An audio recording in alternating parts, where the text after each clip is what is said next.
Hey guys, what's up? Steve Holland here, and I am excited.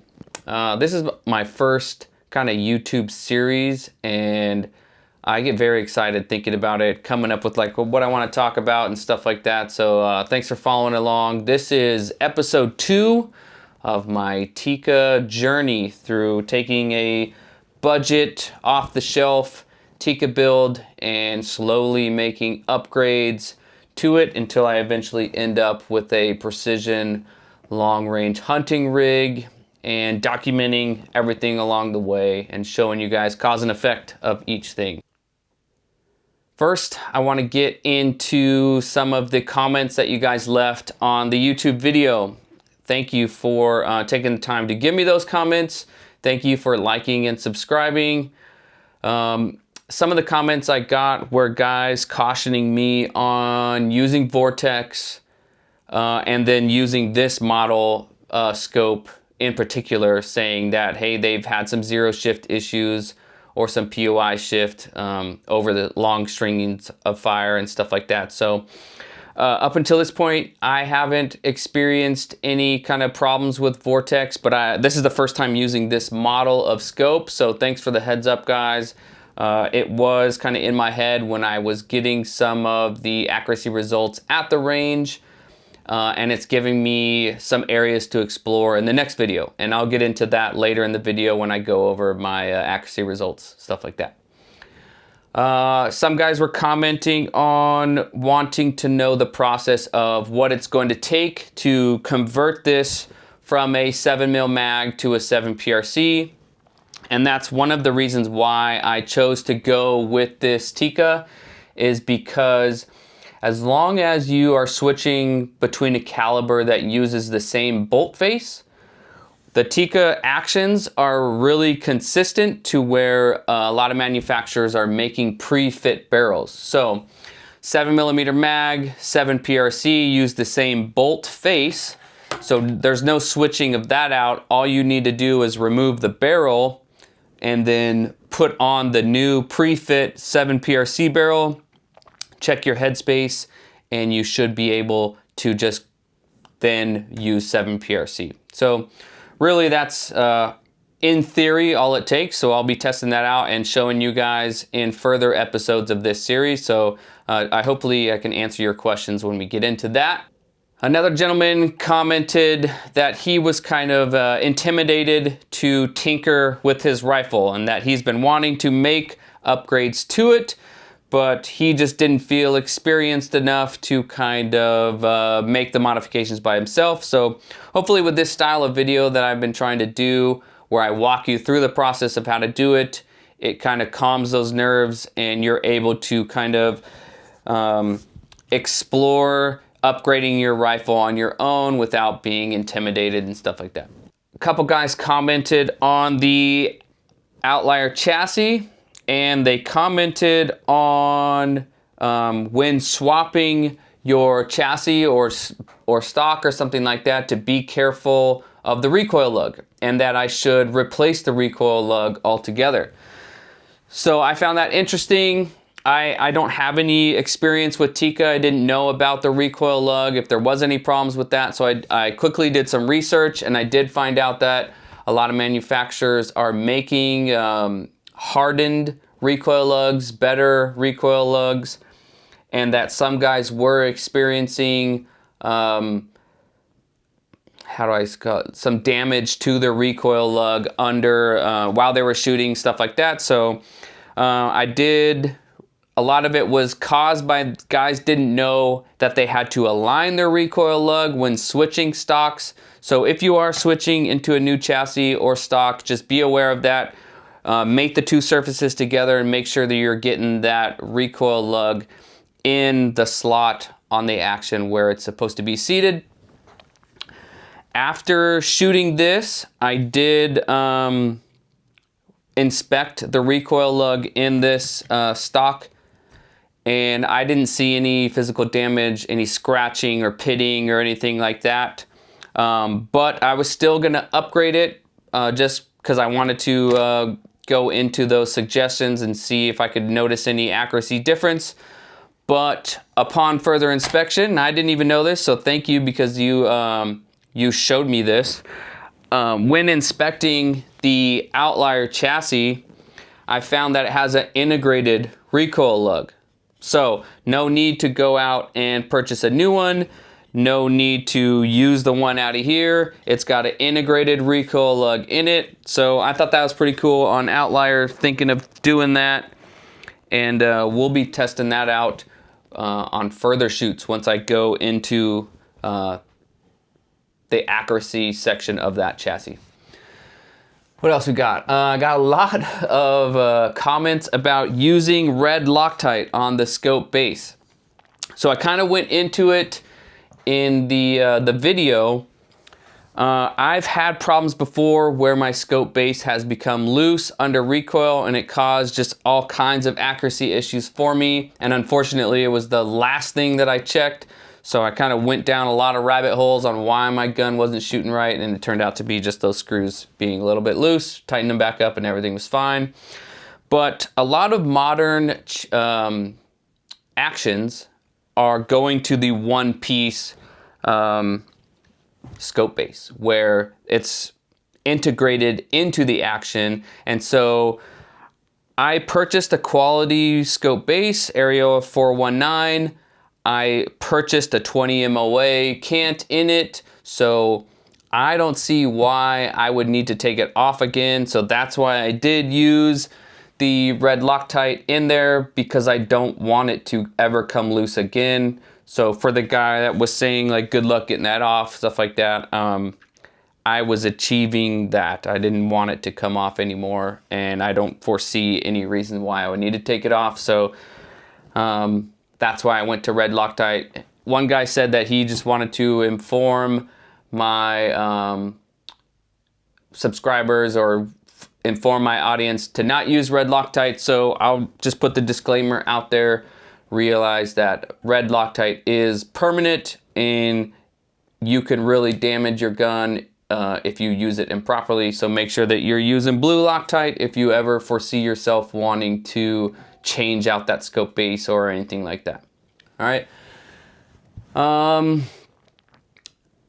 One guy commented, why am I going through all this trouble to soup up a rifle that's already good enough, and that he was able to achieve 1 MOA with just a stock Tikka super light, and good on you, man. Like, we're gonna get into the accuracy results later, and there was nothing wrong with some of the loads that I shot. They were really tight and accurate, but just the recoil of a Magnum round was just thumping me. And for my level of experience, I feel like making slight upgrades to this will make me more lethal out there in the field. So it's just something I like to do. If you like to shoot and be a purist, like, good on you, but I like to kind of upgrade my stuff and form it to my function. So that's why I'm doing it. And I also like going and tinkering with things. So trying to get the most out of a budget build is what I'm doing, man. One guy said, like, why not just go with a CTR, a TAC A1, or waiting out for the TX3 Ace game? I wanted to start with like the base model and upgrade to it.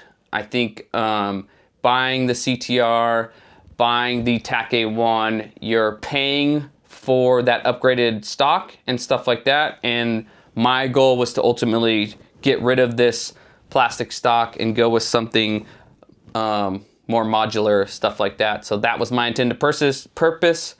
So I didn't want to spend more on a stock that I was just going to toss anyways. So that's why I started with the base model. One guy asked about the rings, why I didn't lap it, did I need to align them or anything like that. And from what I know, back in the day, that used to be a thing, lapping rings and aligning them, checking if they were off, stuff like that. But with modern technology and machining, with CMC and quality control and stuff like that, if you get good quality rings that are precision matched, stuff like that, you're literally, they're making one ring, they're making another ring, and they're mating those together. So the quality between the two should match pretty well. And that's why they make precision matched rings, because they're matching, you're literally getting the next one made. So the quality should be pretty consistent. And I haven't noticed a need for lapping them or aligning them and stuff like that. That being said, I buy quality rings like these Vortex Precision Match. Like that's why I go with something like that. If you're going to more budget-friendly rings, two things. You might run into that alignment problem, needing to lap it, stuff like that. And also, you have $1,000 rifle, you have $1,000 scope. I don't see why guys would try and save money by putting those two high-dollar purchases together with a $20 set of rings or something like that. So, if you are trying to establish a budget for an optic, I would go ahead and include my rings in that budget. So if you only have $1,000 to spend, get a scope and ring combination in that $1,000. Don't try and spend all your $1,000 on a piece of glass and then have no money left over for a good quality set of rings, because it's very important that you align your scope with your rifle correctly so that you can get the full benefits of that. When I made that first video, I was super excited that I finished it and edited it, and I sent it out to a select group of friends, and I was like, hey, can you watch this and give me some feedback, and if I need to improve on anything before I release it to the public. And I immediately got a response back from my friend John, one of the smartest guys I know, and he immediately had a problem that I was calling my chronometer a caliper. And somebody else called me out in the comments, so I had a good laugh at your comment, and I know I called it the wrong thing the entire time. So thank you for that. Maybe laugh. So enough with the comments. Let's get into the actual meat and potatoes of this video. All right, so the first thing I do when I get a new gun is, if I am going to be using factory ammo for it, I will go out and buy 3 or 4 different grains, manufacturer combinations, because I want to really test the accuracy for my rifle. With all the variance in lands and grooves and twist rate selections and bullet shape, bullet length, stuff like that, you really need to match the two together. And so you might have been a fan of one type of ammunition. My grandfather used this, my father used this, so that's what I'm gonna use.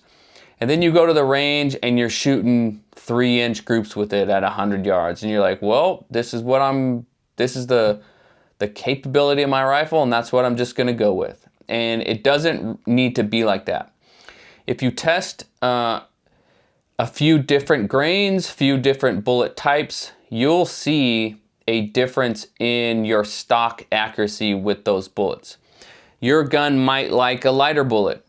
Your gun might like a heavier bullet, shorter bullet, longer bullet, all copper, lead. So finding out the combination for your gun specific is what I always try and do right off the bat. And so I'll go buy 3-4 different boxes of kind of standard loads that I know I can get at the gun store, and I'll take them to the range and I'll shoot them and I'll compare them, and I'll find like, hey, my gun really likes this set grain or this manufacturer, this muzzle velocity, stuff like that. And so that's what I did with this Tikka. I went out and I was kind of rushed.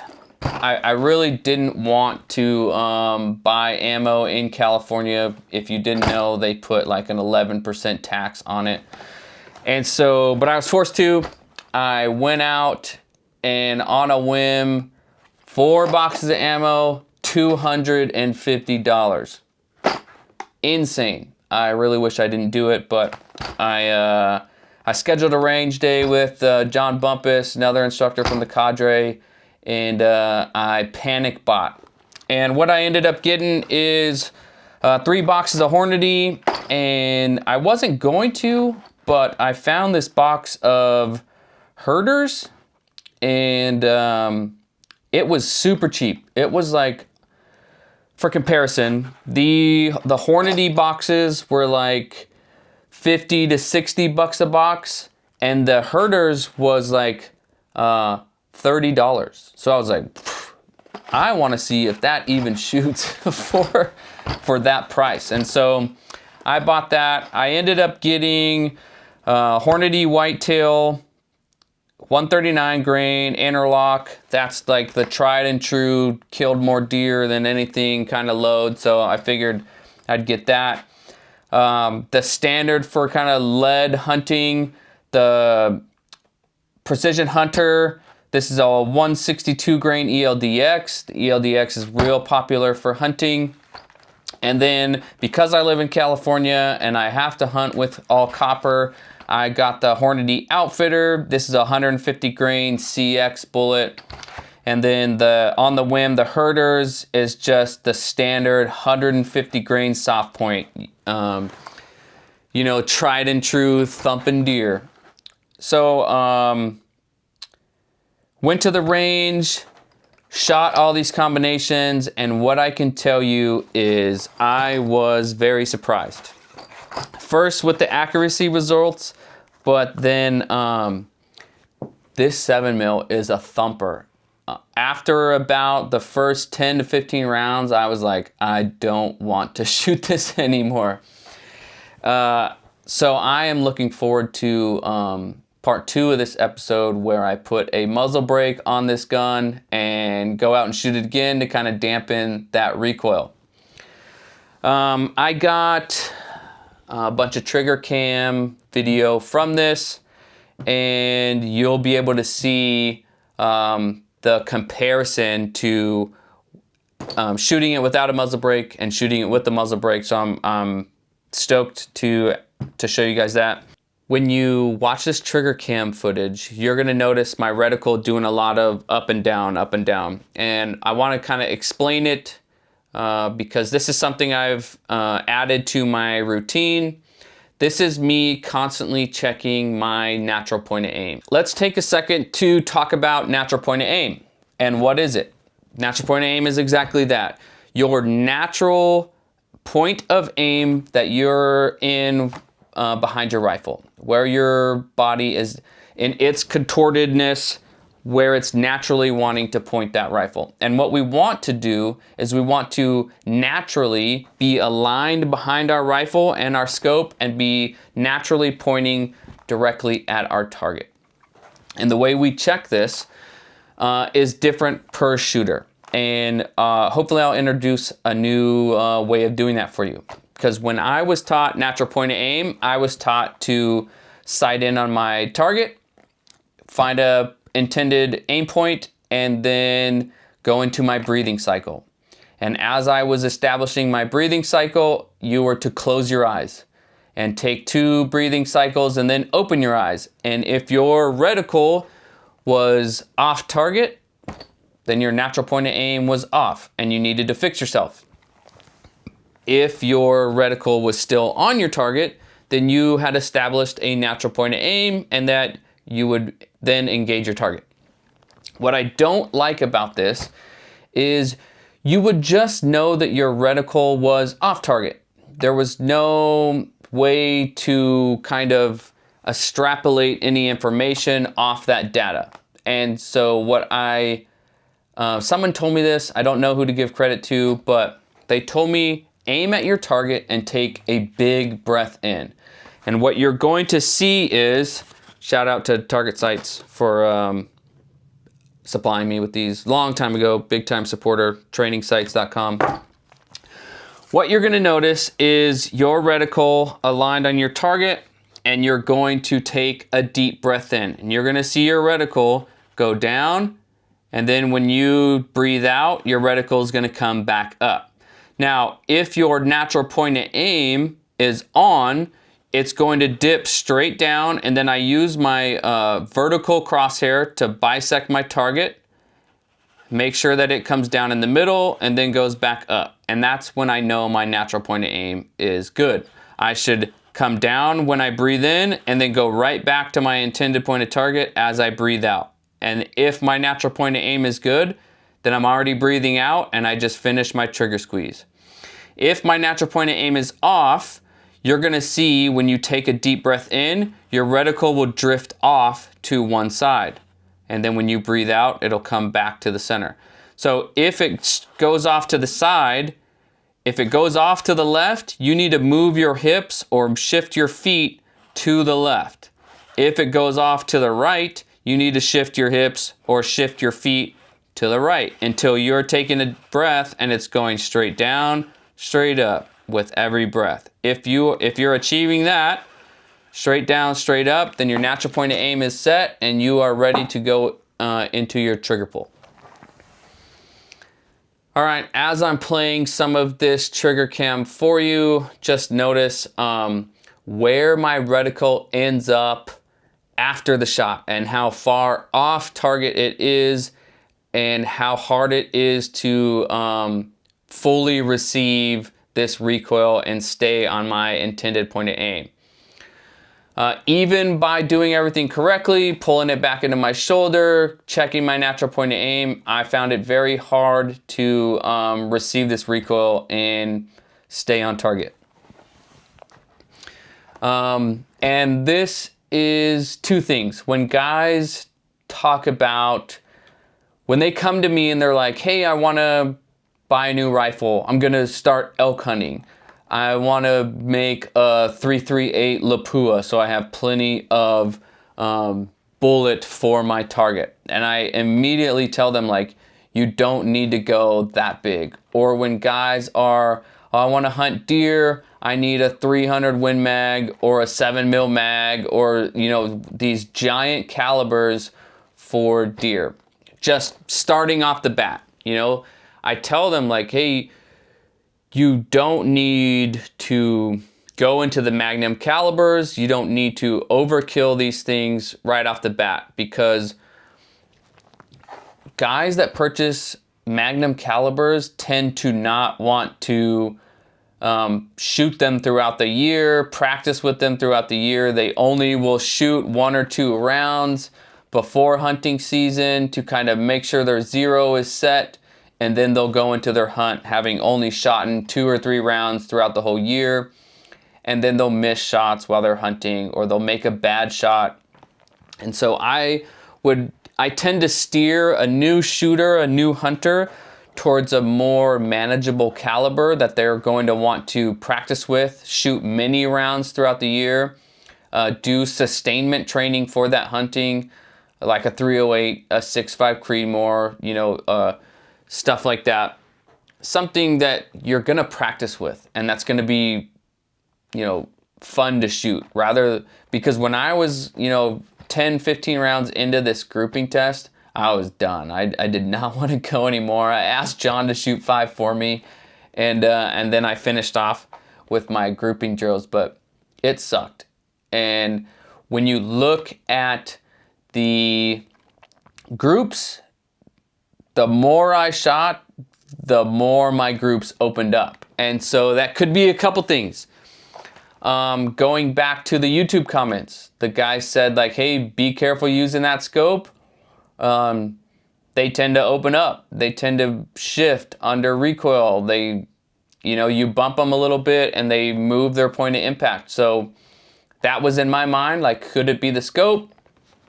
That shooter fatigue, shooting a Magnum Caliber for 20 rounds, you know, really thumped me. I was, you know, was I starting to anticipate the recoil? Was I sacrificing my body position? Stuff like that. Or was it simply just the variance in the ammo and gun quality that we talked about earlier? Does this gun not like those lighter, faster copper rounds? Does this gun like the shorter, heavy rounds? You know, like, because when you look at the accuracy results, I shot really good, and then I shot decent, and then I didn't shoot well, and then the biggest group was at the end. So I'm interested to put this muzzle brake on this gun and reshoot these and see with lesser recoil, more comfortable to shoot if we get different accuracy results. All right, let's start getting into the meat and potatoes of this, the results from the accuracy test. We'll first start out with chronograph results. And so the first one I shot was the Herters. This real cheap, affordable hunting ammunition, 150 grain soft point.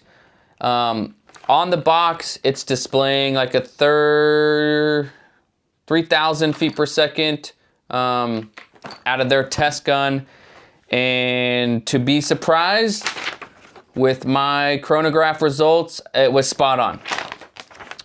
So our average muzzle velocity was 3,080.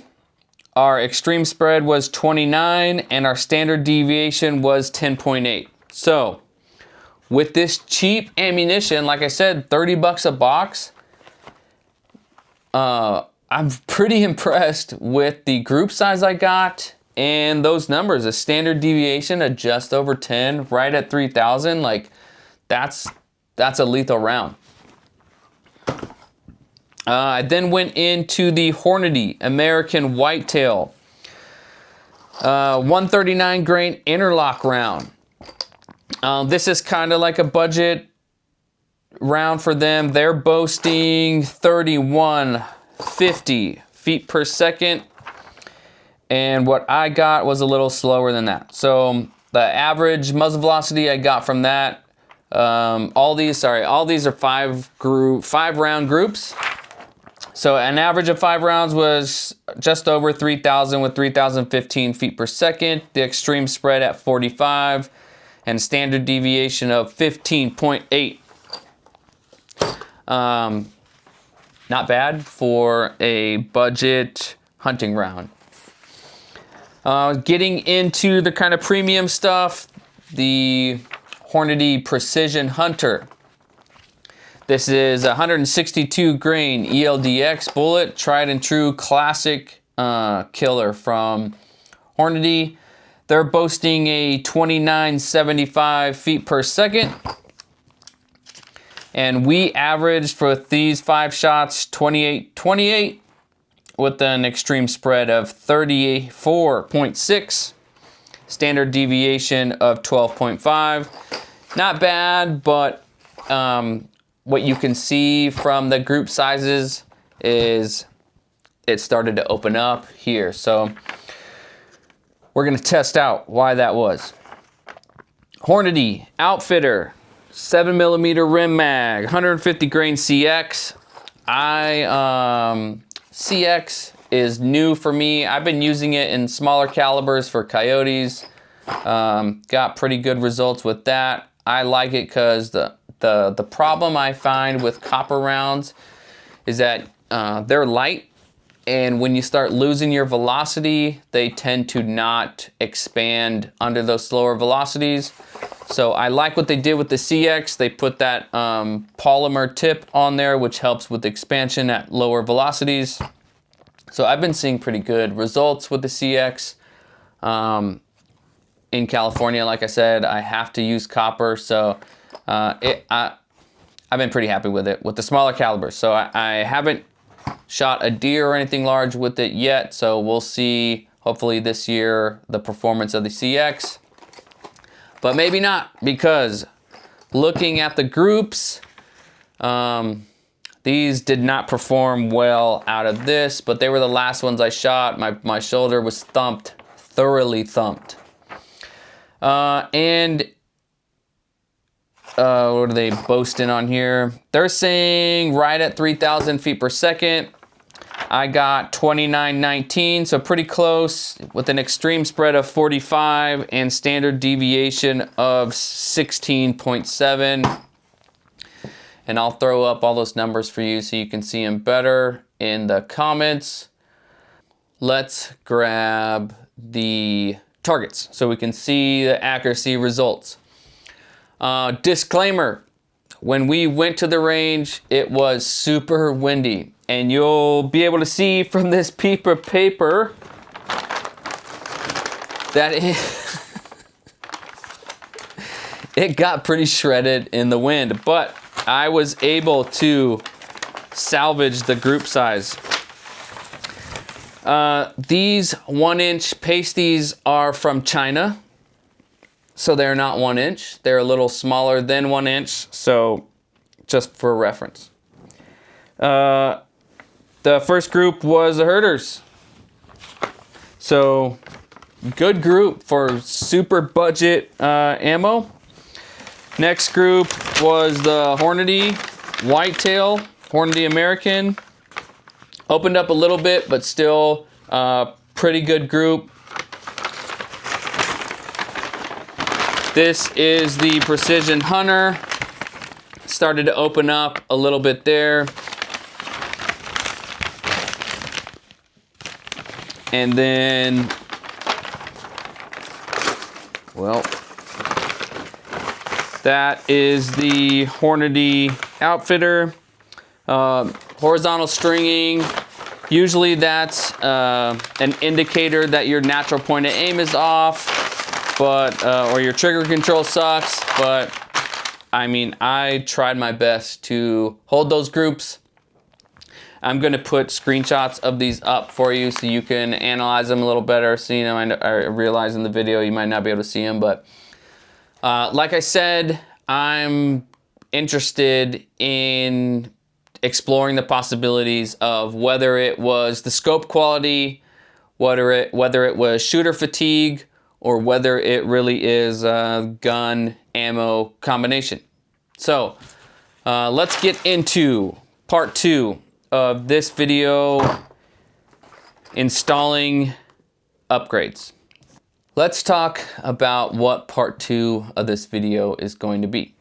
So part 1 was installation of just stock bare bone components, and now part 2 is going to be upgrading incrementally to try and achieve better accuracy results. So the very first thing I'm going to upgrade is my muzzle brake. As you saw from the trigger cam footage, trying to stay on target, trying to remain comfortable through the shot string, stuff like that, was pretty difficult with that heavy Magnum cartridge.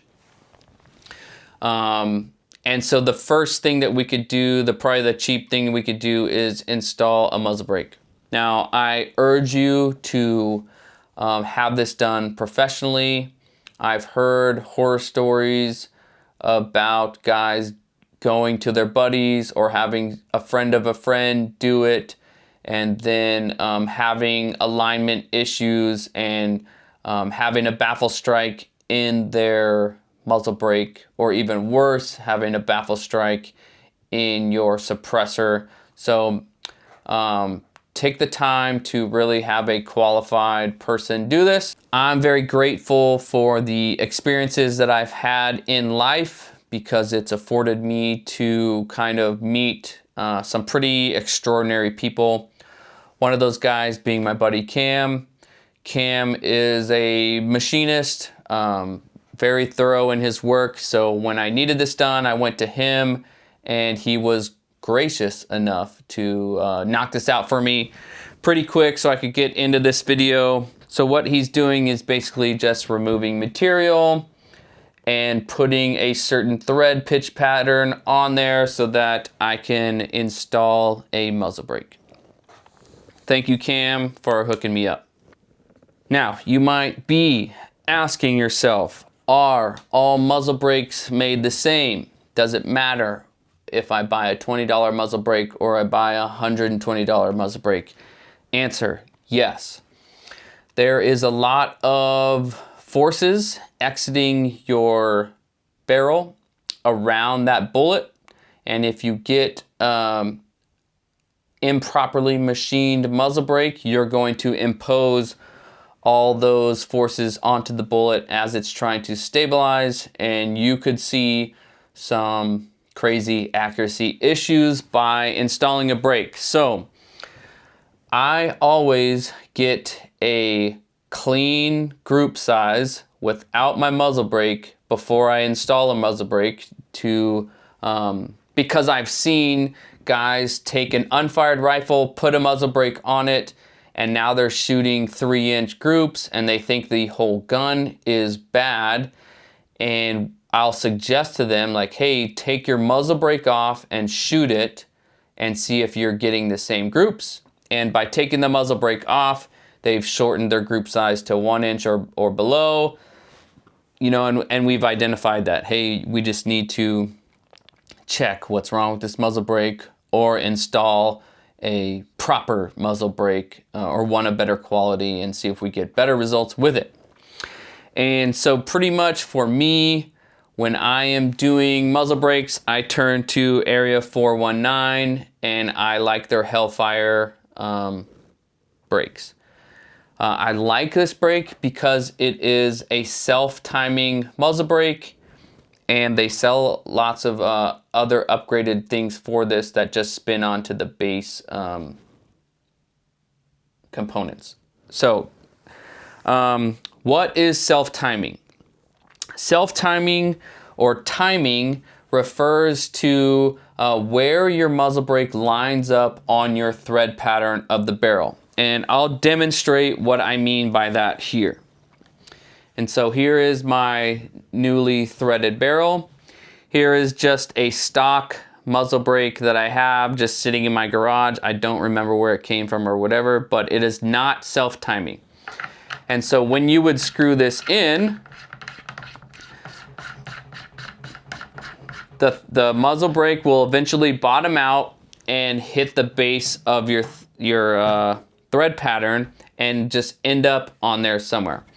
And you can see that it is crooked on there. It doesn't line up straight with the barrel. So what you would need to do is either install what they call a crush washer, or you would need to install a number of shims, and both of those combinations will eventually allow you to line your brake up in its correct timing.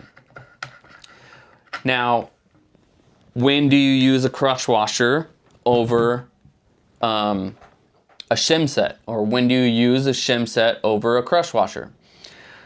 And what I've learned is if you are shooting suppressed, you want to use a shim set rather than a crush washer.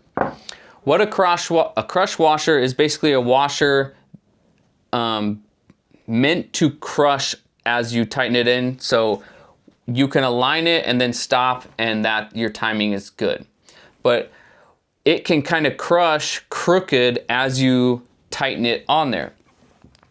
So what that could do is it could cause a misalignment of your suppressor to your barrel. And so what I've been cautioned is to not use a crush washer if you plan to shoot suppressed. How Area 419 works is they send you this little piece, and this has an inside thread and an outer thread to it. And so you screw the inside thread onto your barrel like that, and it has flat surfaces on here allowing you to tighten that down. Give it a little twist, and now you're able to install the actual brake onto it. All of my guns have this same brake, and so I don't need to buy multiple brakes. I can have one brake but multiple bases to it on all my barrels. So all my barrels can have this little part, and then I can use the same muzzle brake between all my rifles. And what this muzzle brake does is it has an outer collar onto it, and so I can align my brakes to my barrel and tighten the collar to the correct timing, and it's as simple as that. My muzzle brake is on there with the correct timing, and I'm ready to shoot.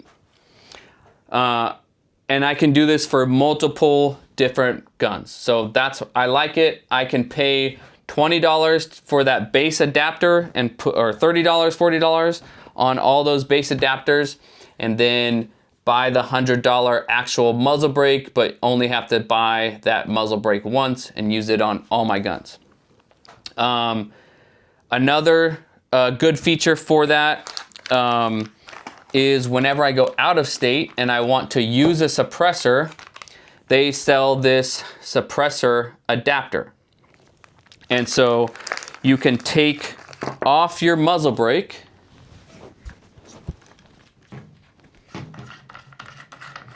and on that same base adapter, your suppressor adapter screws onto that. And now your suppressor will work on multiple different rifles that have that same adapter on it.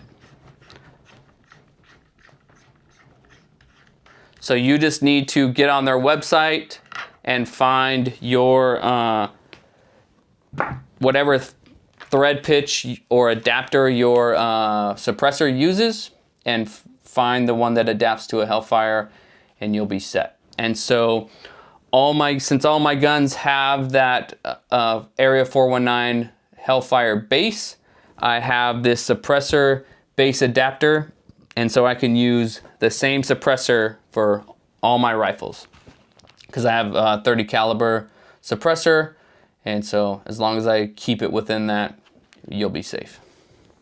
All right, let's get into these upgrades. We already got the muzzle brake on there. Really excited to see the change in the recoil with that.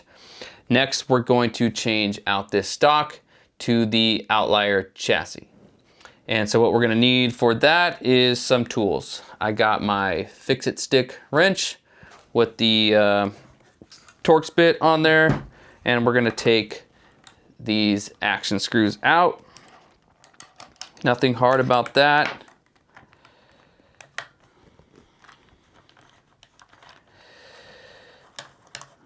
All right.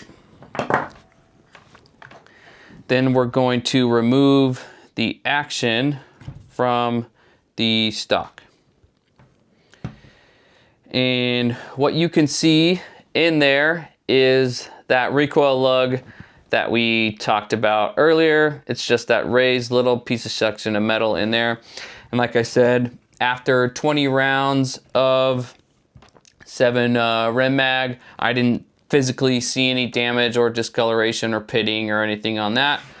So, but in the comment section, guys said that they did, and in my research, there was quite a few people that said that they did see some damage to the recoil lug, but some did self-admit that they didn't know that they needed to align the recoil groove when they were moving it in the stock or cleaning it and stuff like that. So it could have been user error. So if you ever remove the chassis from the stock, make sure you rock it back and forth until you feel it lock in there.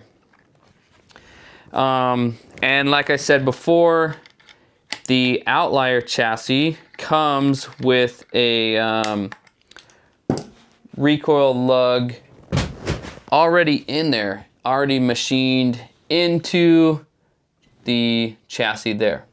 Pretty cool. So I don't have to worry about upgrading it. Now what we're gonna do is we're going to line up our trigger assembly. We're going to line up the recoil lug, and I'm kind of push it up and down in there, make sure it is locked in there. When your gun shoots, the action is going to come rearward with the recoil. And so when I put it into the chassis, I like to put some rearward pressure on it, just mating up the surface of the recoil lug to the slot that's in there. All right, I'm going to get my Torx bit on my fix-it sticks, put in the correct bit, and I'm going to install the action screws in there.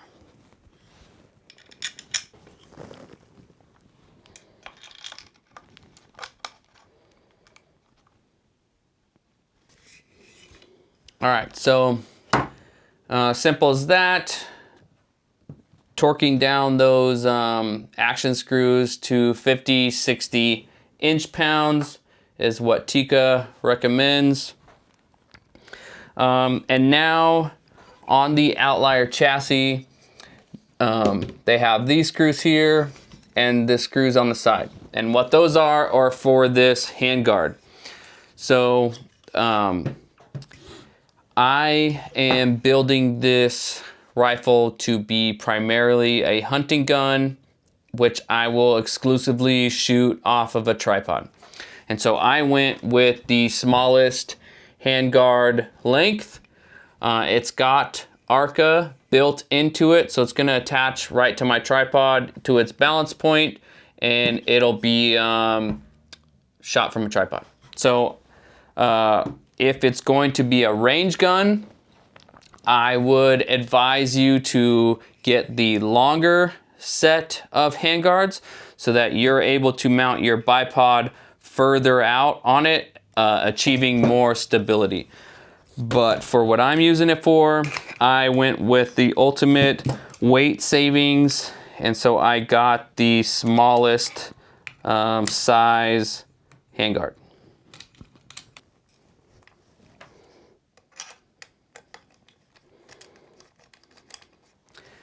All right, I went and took this and threw it on a scale, and we are now at 10 pounds, 4 ounces. So a little bit heavier, but let's see if the increase in accuracy is worth the increase in weight.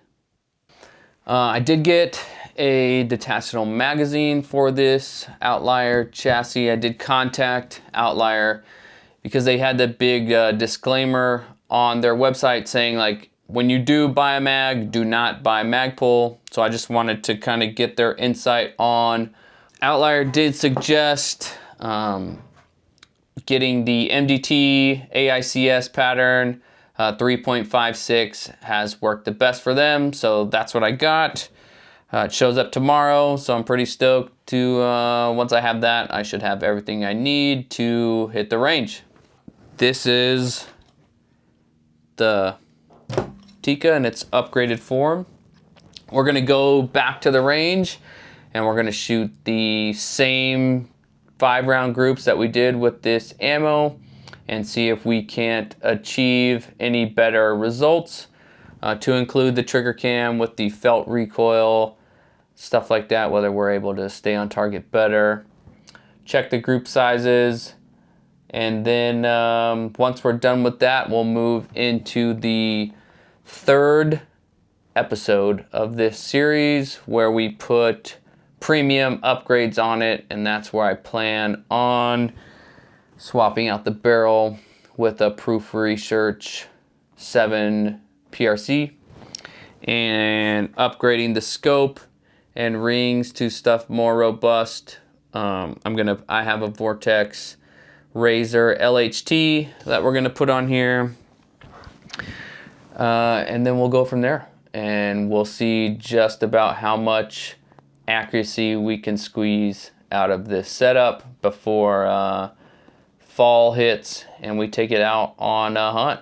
So after doing the accuracy results and seeing if this is any better, I should have some leftover 7mm mag that I could hopefully take on maybe some coyote hunts and punch some holes in some coyotes with this rig before I completely swap it over to 7 PRC. So we'll look forward to that, and I'll see you out at the range when we test it like this. See you guys. Rifle's level. Natural point of aim.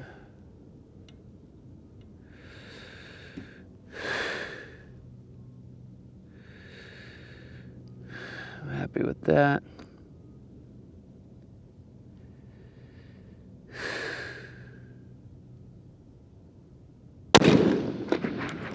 Much better with the recoil. I was able to stay on target.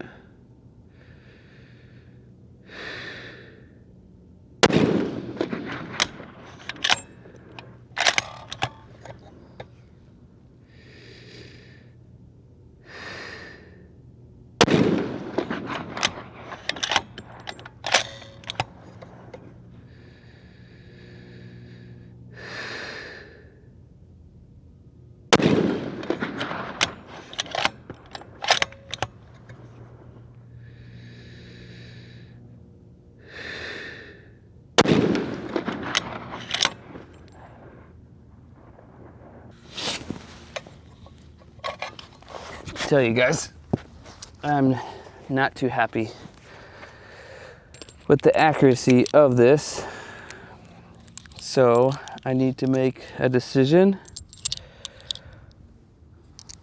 on whether it's a scope or what. All right guys, just finished up the first accuracy group with the upgraded Tikka, and I am not impressed at all. Even though the muzzle brake completely got rid of almost all the recoil, it's much more comfortable to shoot. You'll see in the trigger cam footage, I can pretty much keep it right on the pasty in my intended point of aim.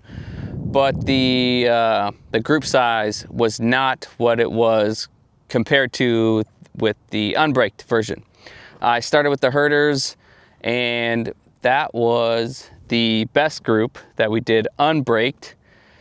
I'm going to explore if it is the scope, if that budget Vortex is a little bit too budgety for a Magnum cartridge. I did bring my 6.5. I'm doing some testing of some hand loads. I have a Vortex LHT on this one, so once I'm done testing these hand loads, I'll go ahead and take that off and throw it on the Tikka and see if it's any better. So, be back in a minute. Hiding. All right.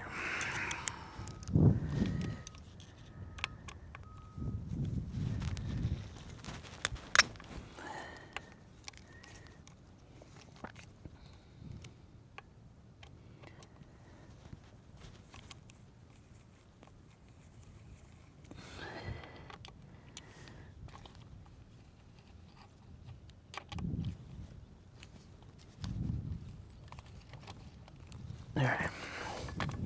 So we'll take off this Strike Eagle and swap it with this Razor LHT just to make sure that it's not the scope giving us trouble.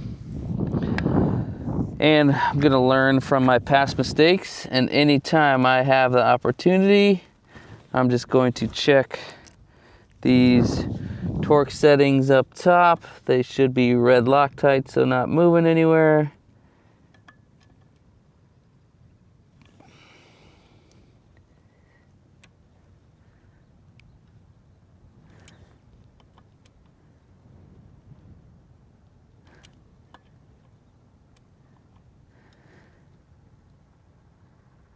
Everything looks good. These are a little bit smaller. That's good. This is not marked yet, so what I like to do, just to make sure that I can get this scope right back where it's supposed to be, I'm going to mark where it was on my rail. Just put two little white index lines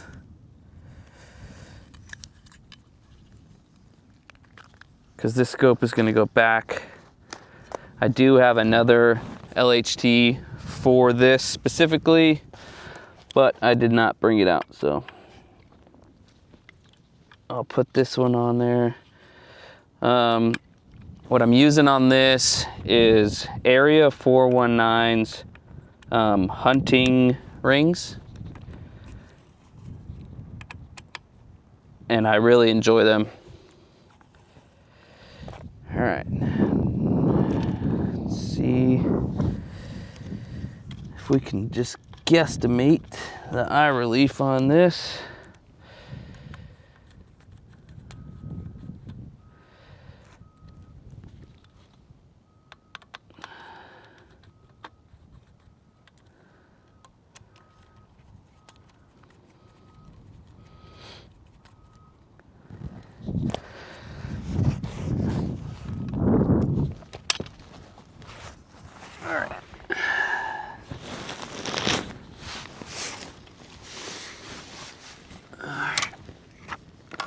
Now I don't close my eyes when I do this.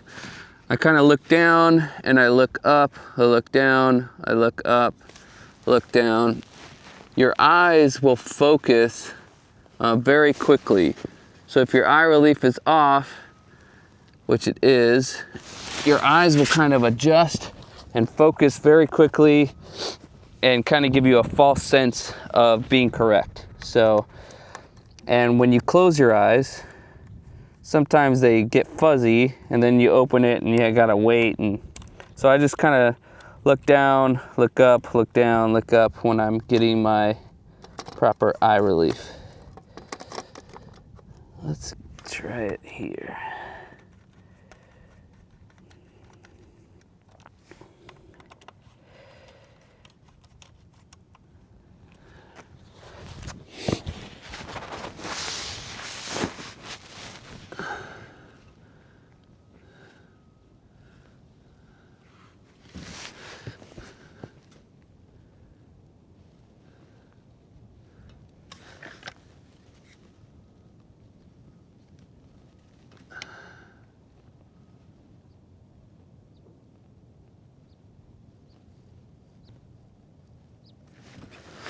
All right, that seems decent.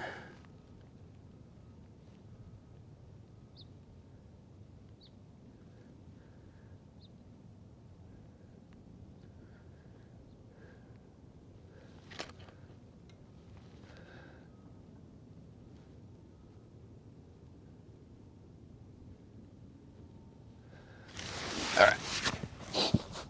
So they want 45 inch-pounds on the base of these rings.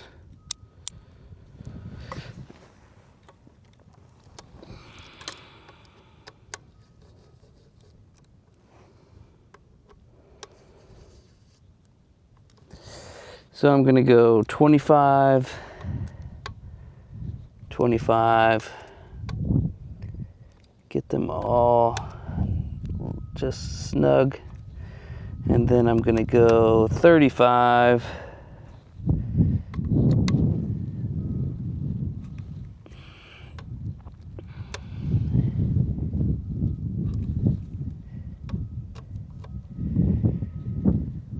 then I'm gonna finish off 45.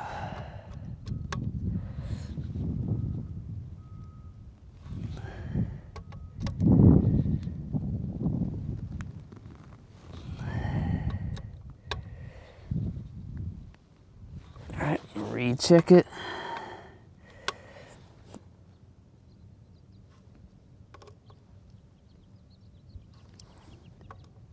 These fix-it sticks just make it so much easier.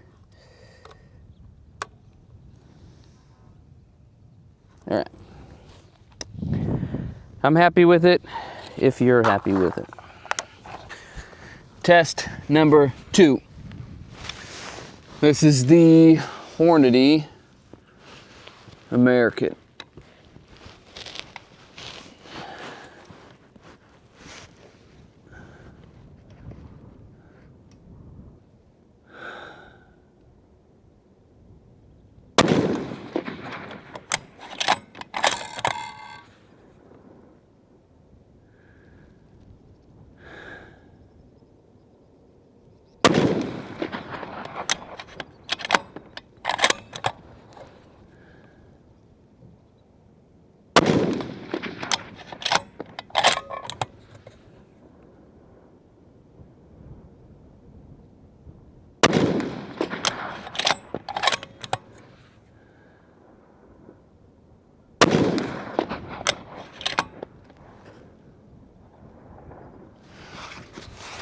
Well,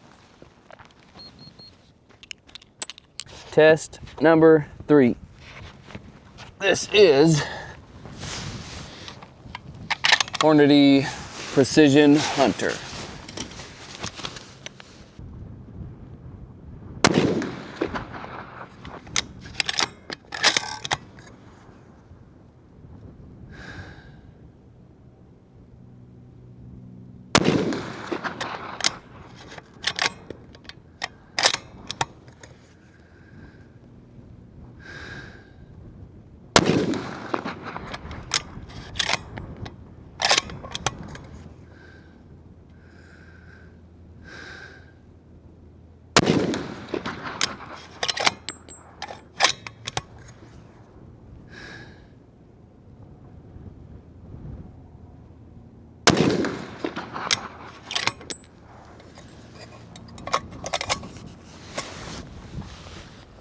I gotta be honest with you guys. I was getting really discouraged with this test. I was not getting the results that I had hyped up. So that makes me feel a little better. All right, test number 3. This is with the Hornady Outfitter.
What's crazy is adding the muzzle brake caused the accuracy results to flip-flop.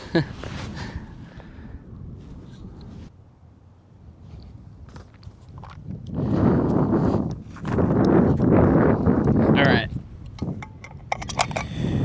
This is going to be the Barnes TSX 160 grain. With the muzzle brake.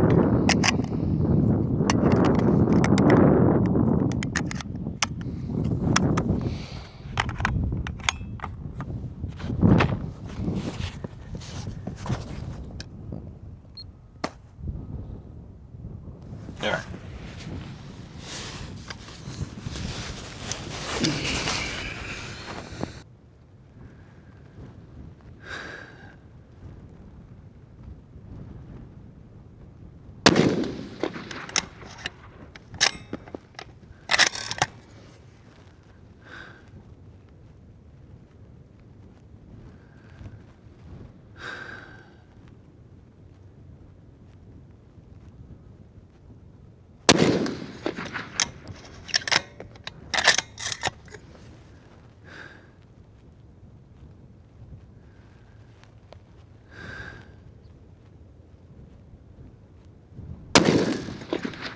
That was me.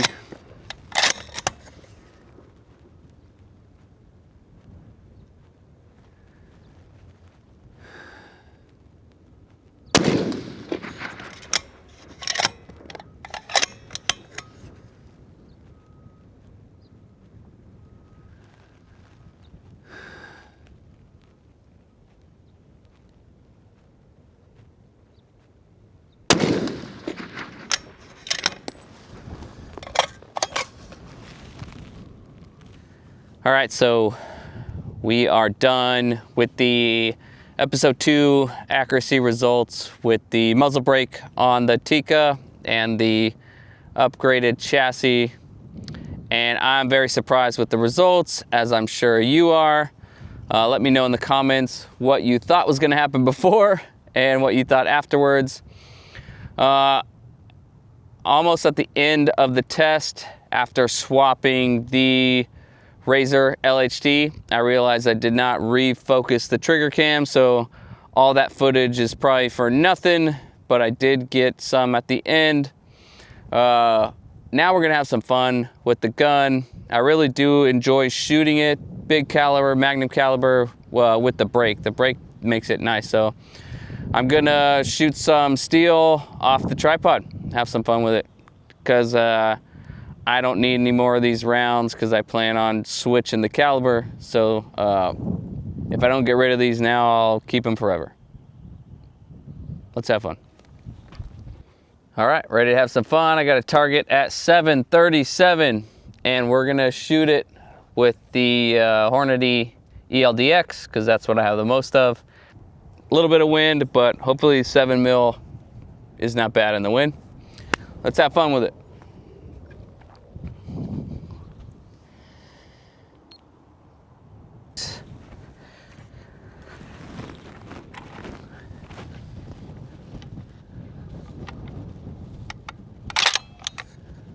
Gun is level. Check natural point of aim. A little bit off to the left. I'm gonna shift my feet.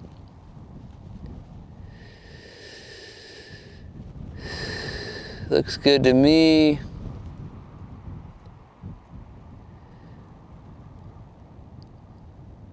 A little bit of horizontal swinging in my reticle. So I'm gonna widen my stance, pigeon toe my feet.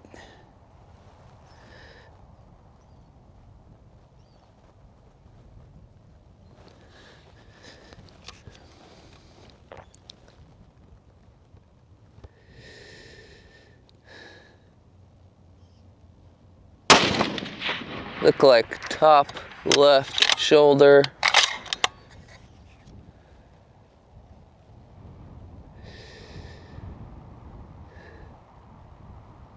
Head.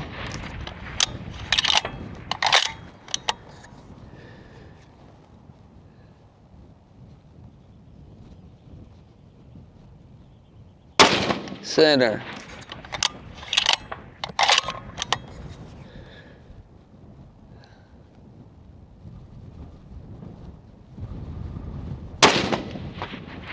Yeah, I was gonna say right elbow. I felt the gust right as I did it.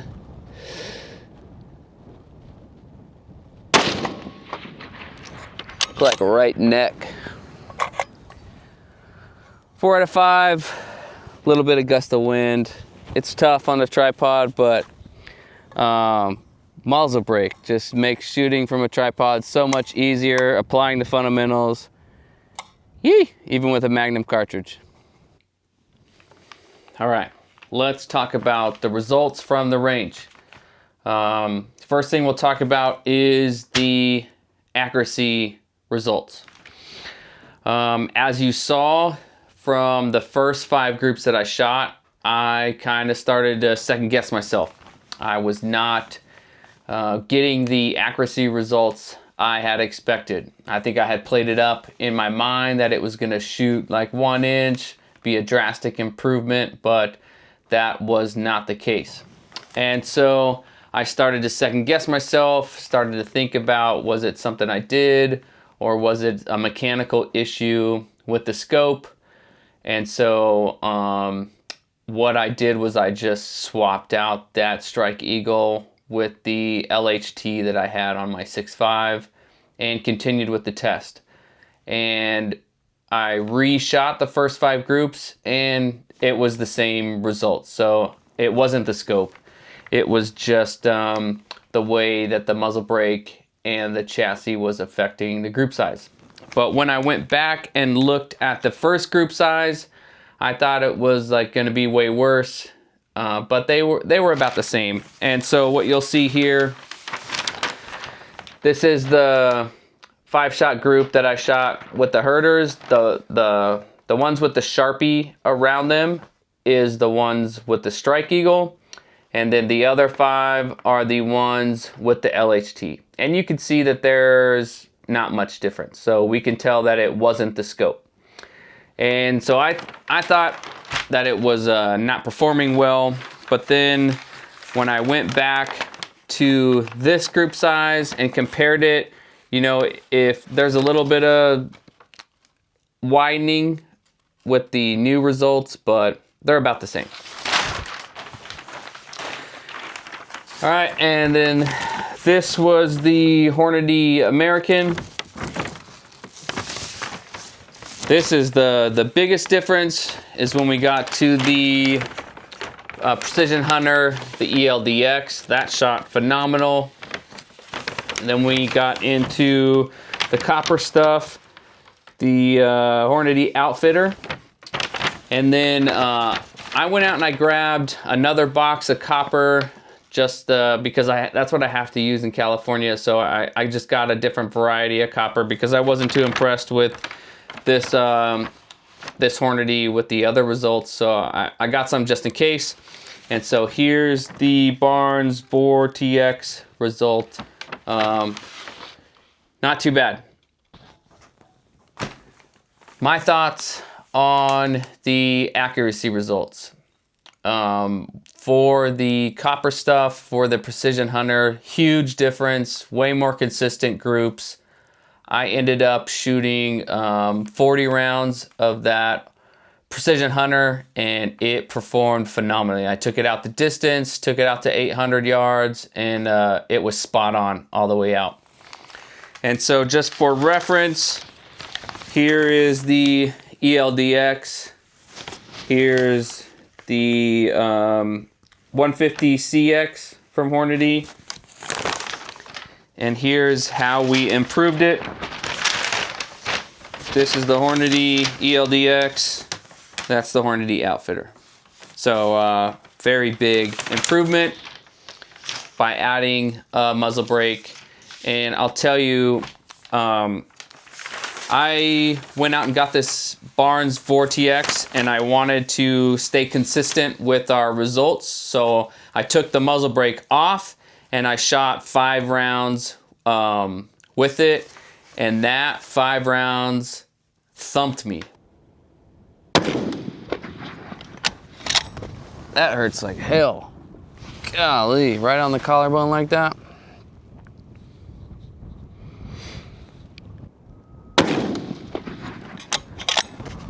One more.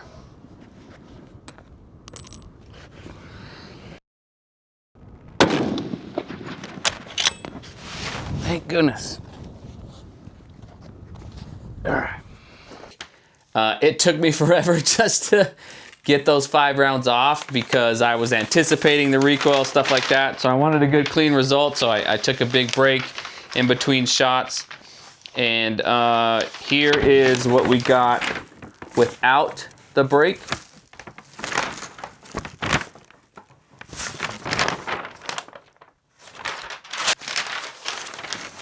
And here are the results with the brake on. You can see much tighter group, and I was able to get trigger cam footage this time, and you can see by the recoil impulse that I was able to stay like right on target.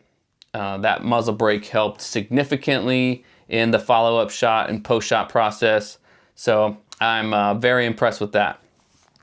Just shooting those 5 rounds without a brake messed my shoulder up. But then I was able to shoot, I probably shot about 80 rounds at the range with the brake on, and I was unaffected. So you can shoot 5 rounds unbraked and conclude your training day, or you can put a brake on there and continue to train throughout the day, get more experience behind your rifle, get more confidence in your rifle in preparation for hunting season. And that's what I suggest. A lot of guys, like I said before, they'll go out and just zero their rifle, shoot 2-3 rounds, confirm, and they'll call it a day until they get to hunting season. And then they try and go hunt with that, and they sometimes end up missing because they didn't do any sustainment training throughout the year. So by adding a muzzle brake on there, you're able to continue to do sustainment training throughout the year, maintaining your proficiency. So after I did my grouping drills, I had some fun with the tripod. I just shot from the standing. I had a steel target out to 737, and I just absolutely drilled it round after round after round.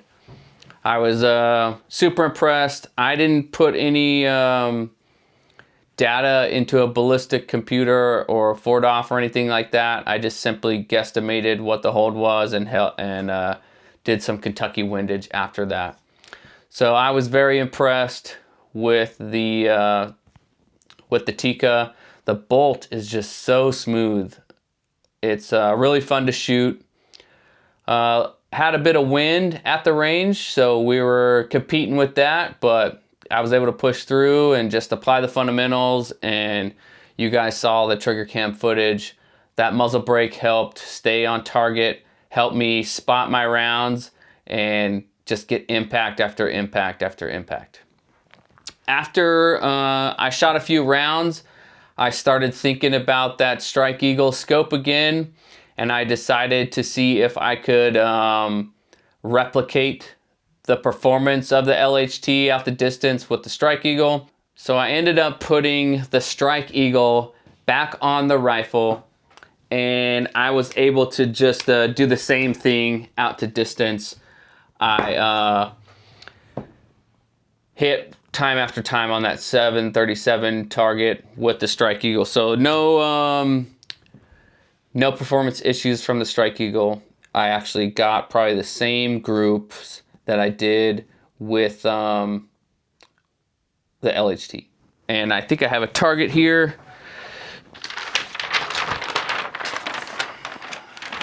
After the range was done, this is the 0 that I achieved with the Hornady Outfitter copper ammo that I'm going to hunt with. And if we go back to this, we'll compare the two.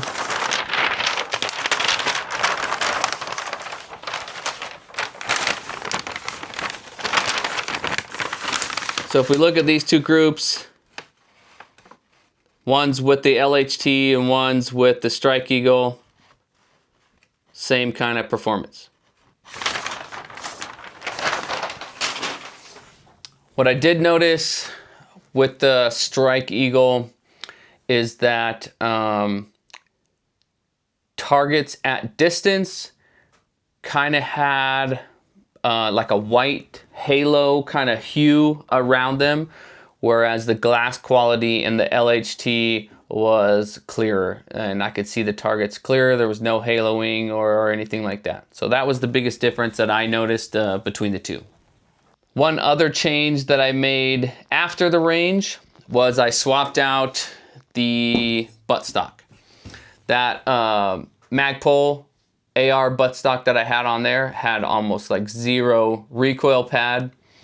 And I've recently been going away from a cheek weld and utilizing more of a jaw weld. And just having my jaw kind of free float on the back of that AR buttstock, that Magpul.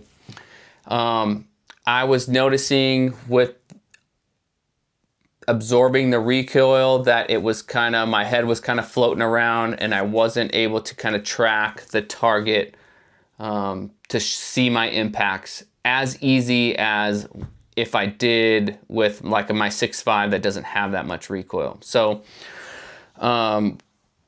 what I've noticed was using a jaw weld on a Magnum cartridge, I needed a little bit more purchase area. So I switched to this Luth AR that kind of has a thicker cheek piece on there. I'm still utilizing the jaw weld, but with this cheek piece, it takes up more purchase area. I'm able to kind of pin my jaw against that better, and I'm able to follow up my shots a little bit easier. I noticed a little bit easier with this.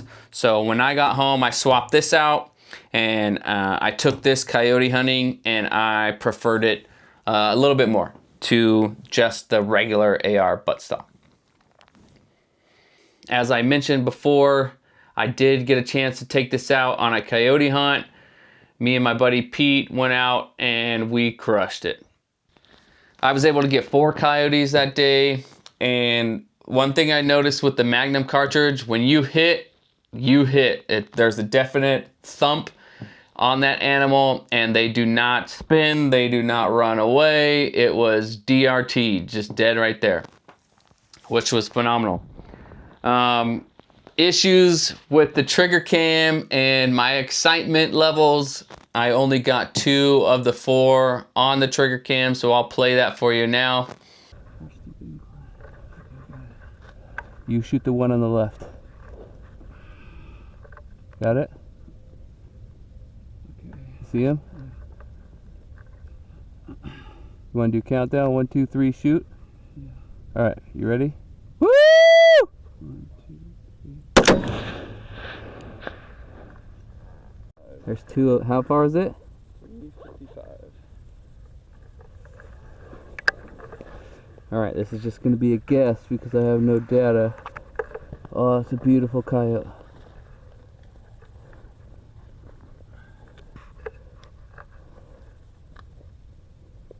It's at least going to be 1 mil.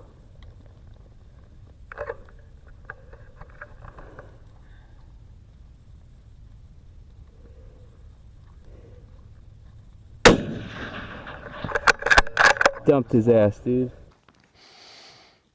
All right, so 2 good hits on those coyotes. I had a lot of fun out there, but some in the field experience with the Outlier chassis.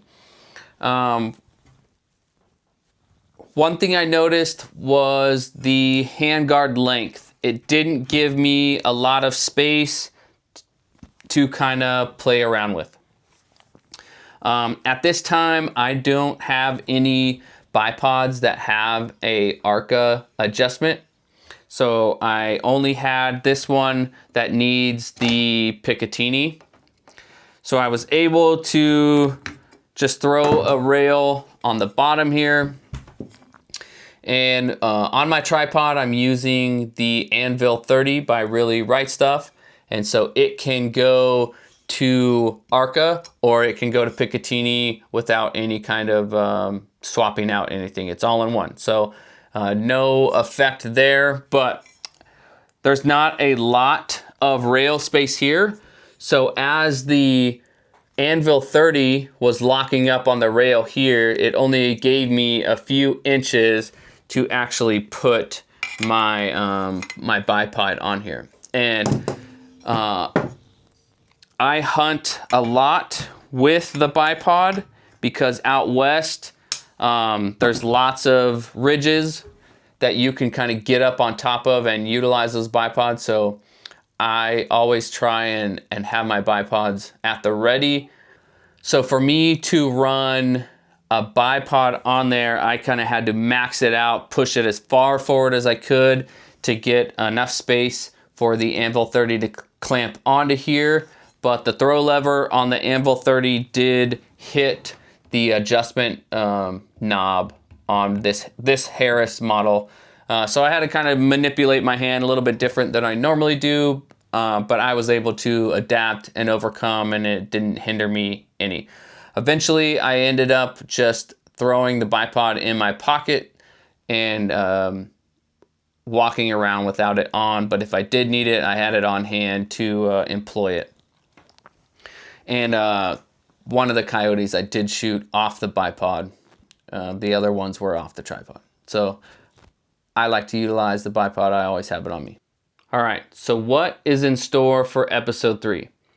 Episode 3 is going to consist of me converting this rifle to a 7 PRC and installing some like premium upgrades. And what that's going to entail is I've already got a set of Area 419 Hunter rings ordered and shipping. We're going to put that Vortex Razor LHT on, and then we're going to swap out the barrel to a Proof Research carbon fiber chambered in 7 PRC. And then we're gonna shoot all of those baseline groups again and see if we can't get this newly converted 7 PRC to shoot better than the results that we had with the 7mm mag. I'm excited to get that new barrel on here and start shooting 7 PRC.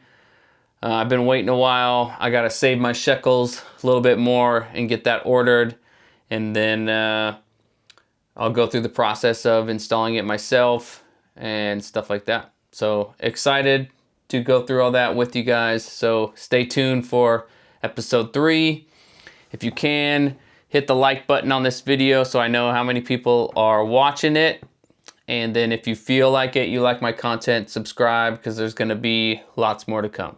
All right, guys, I'll see you at the range.